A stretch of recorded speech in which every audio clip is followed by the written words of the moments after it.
So, The Hill has a show called Rising, in which I usually like to watch. Don't judge. And Saagar had a unique thing to say about Bernie-lite candidates. I'm just going to go and show you that.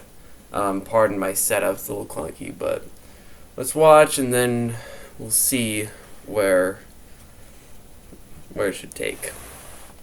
Well, I want to say congratulations to Bernie Sanders for winning the Democratic nomination. He may not even actually win the Democratic nomination, but it doesn't matter because he has completely and totally dominated the Democratic Party. Last night, Kamala Harris was completely exposed in her so-called Medicare for All plan, which apparently takes 10 years to implement, maybe keeps private insurance. She fumbled and bumbled her way through her answers on what exactly was in her plan, and just really revealed that if you're trying to be Bernie Sanders light in this campaign, you might as well just drop out, because nobody actually believes that Kamala Harris believes what she's saying. Compare the energy and the force in which she defended her healthcare arguments to Bernie Sanders and Elizabeth Warren, leaders on this issue from the very beginning, and you just show how ridiculous it is to see her call her plan Medicare for All. At the same time, Alright, so that was an interesting little section. First things first. Saagar is conservative. His policies very conservative. However, his politics is very intelligent. Like, I disagree with his policy, but his politics is very intelligent. It's very thought through. He just looks at polls and he's like, yeah, Bernie's doing very well. A Hillary Clinton-like candidate like Joe Biden, if he wins, Democrats won't win. He said this before. So that's a little side tangent. So what he said here, he said all Bernie Sanders-light candidates should just drop out. Do I agree with that? Yes.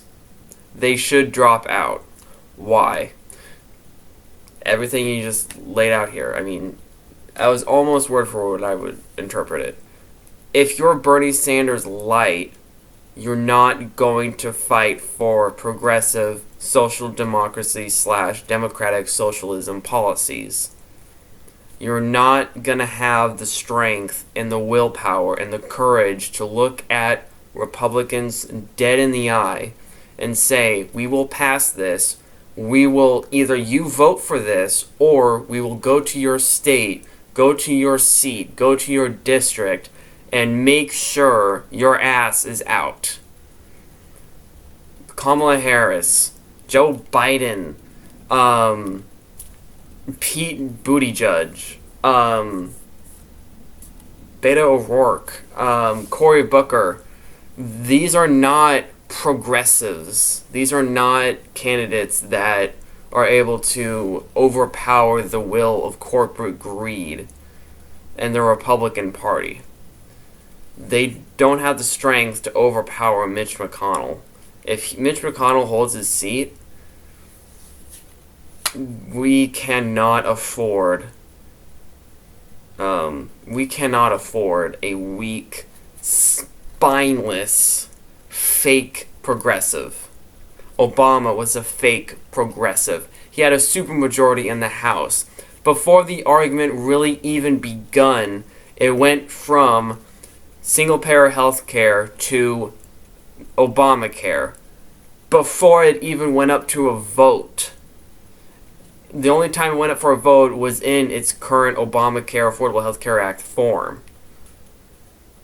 So we cannot pussyfoot this around and take a half measure on a candidate when we can't take half measures on policy. You cannot take half measures on a candidate so that we can get the full thing, the full farm on a policy. That's not how humans work. Either you're for this or you're against this. If you're for Medicare for all, then you're for it and you're going to fight for it. If you're not really for it, you're just going to say you're for it and not really have the energy to really even have yourself believe what you're saying. So that's what Saagar was talking about the energy of Kamala Harris. Because that's, he said it right there. Her height was at around 15%. Now she's around 9%. She's probably going to fall another point or two within the next month. She might win a state or two. I don't think she'll win California, her own state. Even her own state doesn't like her. So, yeah. We need a political revolution. Bernie Sanders is a one-time candidate. We can't take half measures anymore. The time is now, and the time is over.